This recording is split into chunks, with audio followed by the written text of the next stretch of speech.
Salut les amis, c'est un sujet qui vous intéresse absolument et j'ai remarqué que personne n'en parlait beaucoup, c'est comment construire des os de bonne qualité. Ça veut dire comment avoir des bons os, comment lutter contre l'ostéoporose qui pourrait arriver, contre la rapidité d'une fracture, etc. Je vous explique tout. Bienvenue sur la chaîne Jean-Michel Cohen, la chaîne où on ne parle que de nutrition et où on ne vous prend pas pour des patates.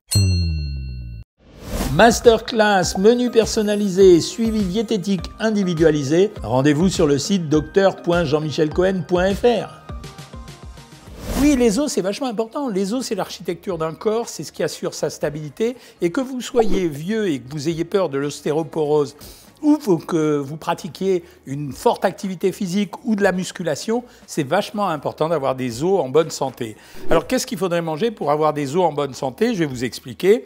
Alors en premier lieu, l'os, c'est une trame. C'est une espèce de tissu qui est fait notamment avec beaucoup de calcium à l'intérieur, du phosphore également, et un peu de tissu fibreux. Donc c'est très important, les cellules s'appellent les ostéocytes, mais c'est très important d'avoir l'ensemble de ces minéraux. Le premier produit qui va nous amener du calcium, qu'on le conteste ou qu'on ne le conteste pas, je ne suis pas là pour faire la promotion des produits laitiers, c'est quand même les produits laitiers. En moyenne, on peut dire que 65 à 70% des apports en calcium sont de la responsabilité des produits laitiers. On dit que 20 à 25% c'est la consommation des produits végétaux, c'est pour ça que j'en ai mis, et on dit que 10% ça provient des eaux et en particulier des eaux minérales. Ceux qui argumentent sur l'histoire de les produits laitiers, ça sert à rien, c'est pas l'objet de cette vidéo et je voudrais corriger quelque chose. Ceux qui racontent qu'en Chine ils n'ont pas de fracture et qu'ils prennent pas de produits laitiers, c'est totalement faux, c'est là-bas où il y a le plus de fractures de col du fémur. C'est vérifié. Les produits laitiers, ça part depuis le calcium qu'on va trouver dans les yaourts et tout ce qui sera produits transformés du lait, il y en a bien sûr dans le lait, mais je n'ai pas pris ça parce qu'on boit de moins en moins de lait en France, mais c'est par exemple dans les yaourts, dans les petits suisses, dans le fromage blanc, et c'est aussi dans les fromages. Alors la quantité de calcium, elle va varier. Par exemple, quand vous regardez ici dans un yaourt tel que celui-là, la quantité de calcium, à supposer qu'il est noté, elle est de 165 mg pour 100 g. Et on a besoin d'1 gramme par jour, donc c'est relativement vite atteint, puisque 165 mg, je ne vous oblige pas à prendre 6 yaourts par jour, mais vous pouvez prendre 1 ou 2 yaourts par jour, rajouter une portion de fromage, manger des légumes, boire de l'eau minérale et ça marche. Donc 165 pour un yaourt. Les yaourts iPro, enfin, ou les fromages iPro, en général, ils contiennent, eux, 160 mg de calcium pour 100 g, donc c'est sensiblement équivalent. Et quand vous prenez le fromage, on s'attend à en avoir plus. Donc apparemment, la quantité, ça sera 350 mg pour 100 g. Donc il suffit de prendre par exemple 50 g de fromage par jour, on a 700 mg de calcium. Et après, à mon avis, même si on ne prend pas de produits laitiers, on va compléter assez facilement avec le reste. Le deuxième produit, je ne vais pas vous le vanter pour le calcium. Pourquoi je vous demande de manger beaucoup de légumes pour avoir des os de bonne qualité? On va reparler des régimes alcalins et acides qui me font beaucoup rigoler.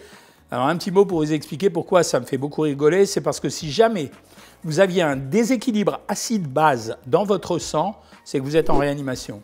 Le corps a la propriété d'équilibrer le pH sanguin à 7,2. Donc quand on dit régime alcalin ou régime acide, peut-être que les aliments que vous prenez sont acides ou alcalins. Mais par contre, une fois qu'ils vont dans l'organisme, normalement, au bout de très rapidement, le pH redevient normal. C'est comme ça qu'on mesure l'acidité ou non d'un corps. Par contre, ce qu'on a remarqué, c'est que la grosse consommation de légumes et de fruits facilitait le transfert du calcium vers les os.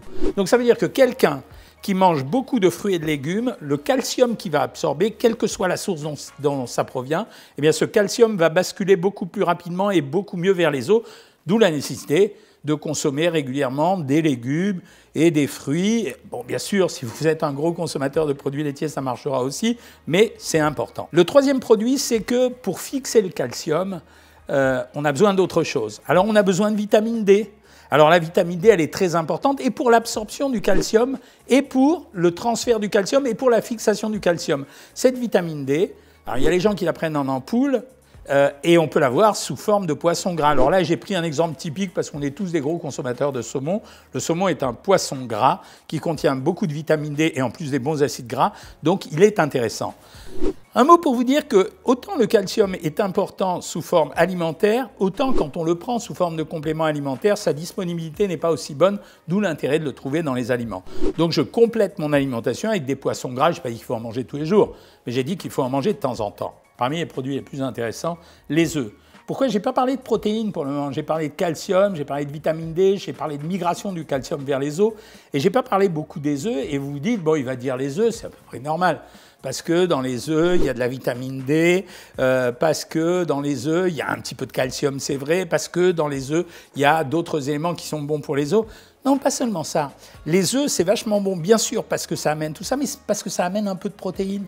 Et dans toutes les réactions chimiques, y compris l'ossification, vous avez un problème de synthèse et de biosynthèse qui nécessitent des protéines pour être fabriquées. C'est pour ça que l'œuf est un produit parfait pour justement ossifier de meilleure qualité le squelette humain. Donc ça veut dire que la complémentarité des produits que je vous montre, que ce soit les produits laitiers, que ce soit les fruits et les légumes, que ce soit les poissons gras, j'aurais pu parler du hareng, du maquereau, de la sardine, etc., c'est les œufs. En plus, il m'intéresse particulièrement en ce moment parce que c'est un produit qui est pas cher, qui se cuisine de plein de façons. Et dans ces cas-là, le jaune d'œuf est intéressant avec un petit rappel, c'est que n'oubliez pas que maintenant, la théorie du cholestérol et de jaune d'œuf, elle est un peu surannée. Donc, n'ayez pas peur d'en consommer. Se balade au bout de ce bar un truc rigolo, c'est du soja. Pourquoi? Parce qu'il est beaucoup critiqué. Pour deux raisons. La première raison, c'est parce qu'il y a beaucoup de soja. Aujourd'hui, quasiment tous les sojas sont des organismes génétiquement modifiés. Ce n'est pas notre faute en France, hein. Ça s'est fait ailleurs. Donc c'est critiqué beaucoup pour ça. C'est critiqué aussi beaucoup pour l'affaire des pesticides parce qu'on n'est pas capable de surveiller. Mais le soja, il présente un avantage et un inconvénient, c'est les phytoestrogènes. Si les phytoestrogènes en excès peuvent poser un problème, par contre, les phytoestrogènes peuvent aider à l'anabolisme d'une façon générale, c'est-à-dire à la construction des schémas corporels. Et donc, quand on cherche à ossifier, je vous ai présenté des aliments d'usage courant, mais on peut rajouter 2 fois par semaine une portion de soja qu'on a fait cuire comme on a envie, hein, en salade, etc.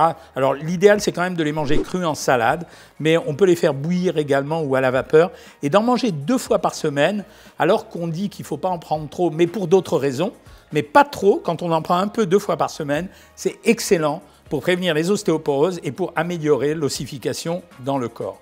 Donc voilà comment, au travers des aliments, on peut construire, et là je m'adresse à tout le monde, je ne m'adresse pas qu'à ceux qui ont des problèmes de calcium, d'os, etc. Je m'adresse aux sportifs notamment, qui ont absolument besoin d'avoir des os de très très bonne qualité, parce que c'est architecturalement, c'est un peu comme le squelette mécanique qui permet à tout le reste d'avancer. Donc c'est très important d'avoir ces aliments, et c'est facile à faire, vous l'avez vu. Voilà ce que j'avais à vous raconter aujourd'hui. Si vous avez aimé cette vidéo, vous la likez, vous la partagez, vous faites des commentaires et vous me suscitez des idées de vidéos parce que je suis à votre service essentiellement. Et moi, je vous dis à bientôt les amis!